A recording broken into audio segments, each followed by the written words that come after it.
स्थानीय शासन की संस्थाओं को संवैधानिक दर्जा कब दिया गया? 1993। आधुनिक काल के स्थानीय शासन कब से अस्तित्व में आया? 1882 से, जब लॉर्ड रिपन का शासन था भारत में। महात्मा गांधी ने सत्ता के विकेंद्रीकरण स्थानीय शासन को काफी महत्व दिया था। किन संवैधानिक संशोधनों के बाद स्थानीय शासन को मजबूत आधार मिला? 73 और 74 संविधान संशोधन के बाद स्थानीय शासन को मजबूत संवैधानिक आधार मिला। कब और किस समिति ने स्थानीय शासन को संवैधानिक दर्जा देने की सिफारिश की थी?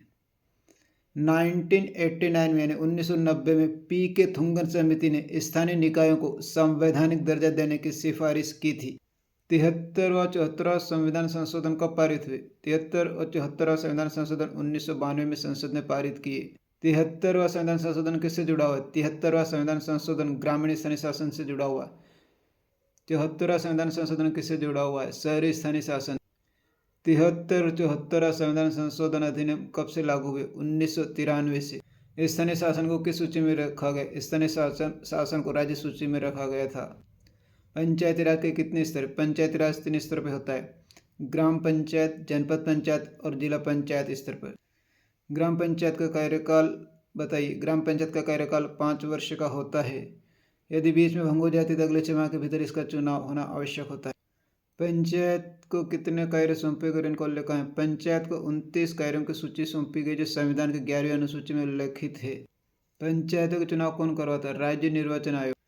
राज्य वित्त आयोग का गठन क्यों किया जाता है और कब किया जाता है? राज्य वित्त आयोग का गठन प्रत्येक 5 वर्ष की अवधि में किया जाता है। यह स्थानीय शासन और राज्य के बीच वित्त के बंटवारे की समीक्षा करता है।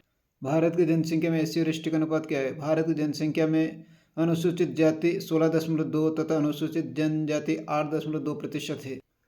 लोकतांत्रिक विकेंद्रीकरण के सफल उदाहरण के रूप में किस देश का नाम लिया जाता है? लैटिन अमेरिकी राज्य बोलीविया का नाम लिया जाता है। पंचायत के कार्य बताइए। पंचायत के कार्य बहुत आसान है। पंचायत सामान्य जन से जुड़े लगभग सारे कार्य करती है, जैसे शिक्षा, अनौपचारिक शिक्षा, स्वास्थ्य संबंधी कार्य, बाजार, मेला, कृषि।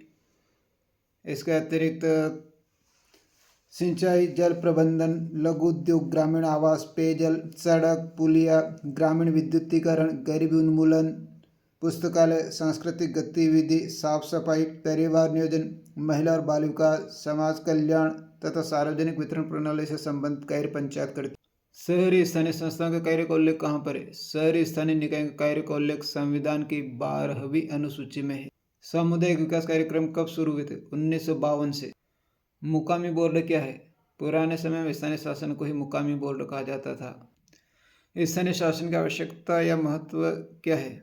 स्थानीय शासन एक बहुत उपयोगी व्यवस्था है क्योंकि इसके माध्यम से स्थानीय कार्यों को आसानी से किया जा सकता है तथा कम लागत में किया जा सकता है। स्थानीय शासन के कारण केंद्र तथा राज्यों का कार्यभार कम हो जाता है। इससे वह राष्ट्रीय तथा राज्य स्तर के कार्यों को आसानी से पूरा कर सकते हैं। इसके साथ ही स्थानीय स्तर के कार्यकर्ता होने के कारण उनकी जवाबदारी तय करना आसान होता है तथा स्थानीय शासन एक लोकतंत्र का वास्तविक स्वरूप होता है जिसमें लगभग जनता की सीधी भागीदारी होती है। इस प्रकार स्थानीय शासन एक बहुत महत्वपूर्ण व्यवस्था है।